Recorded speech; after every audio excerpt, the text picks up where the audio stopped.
Hello friends, welcome to my channel. நம்ம சேனலில் இன்றைக்கி சூப்பரான ஒரு டீ தான் பார்க்க போகிறோம். வெயிட் லாஸ் பண்ணுறவங்களாம் கண்டிப்பாக இந்த டீயை நல்லா சாப்பிடுங்க. கண்டிப்பாக உங்களுக்கு வெயிட் லாஸ் ஆகும். இதுக்கு தேவையானது என்னென்னு பார்க்கலாம். நான் க்ரீன் இலையை நல்லா காய வச்சு எடுத்து வச்சுருக்கேன். நம்ம க்ரீன் டீ தான் இப்போ போட போகிறோம். நம்ம வந்து க்ரீன் பவுட்ரு யூஸ் பண்ணுறத விட இந்த மாதிரி இலை கிடைச்சா நீங்கள் பெரிய ஸ்டோர்லலாம் கிடைக்கும், நீங்கள் வாங்கி வச்சுக்கோங்க. இது எப்படி ப்ரிப்பேர் பண்ணுறதுன்னு பார்க்கலாம். ஒரு டம்ளர் வாட்டரை நல்லா ஹீட் பண்ணி நல்லா பாயில் ஆகட்டும். இந்த இதில் ஒரு 10 இலை போல் அப்படி ஒரு டம்ளருக்கு அப்படி போடுங்க. இது ஒரு பார்க்க குச்சி மாதிரி இருக்குது, ஆனால் அந்த தண்ணியில் போட்டவுடனே நல்ல இலை மாதிரி ஆயிரும். இந்த மாதிரி பாயில் பண்ணி குடிச்சிங்கன்னு வைங்களேன், இதுதான் உடம்புக்கு ரொம்ப நல்லது. இதுதான் உண்மையான க்ரீன் டீ. பவுடர் பண்ணி குடிக்கிறதுல கலப்படம் கூட சேர்த்துருப்பாங்க. உடல் எடையை கம்மி பண்ணுற விரும்புகிறவங்க காலையில் வெறும் வயிற்றில் குடிக்காமல் சாப்பாட்டுக்கு அப்புறமா ஒரு 1/2 hour கழித்து குடிங்க.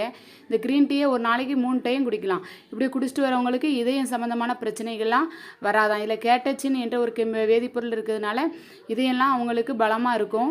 ரத்தத்தில் வந்து கொழுப்பு சேராமல் அவங்கள பார்த்துக்கிறது, கொலஸ்ட்ரால் வந்து அதிகமாக நம்ம உடம்புல சேராமல் இந்த க்ரீன் டீ வந்து நமக்கு ஹெல்ப்ஃபுல்லாக இருக்குது.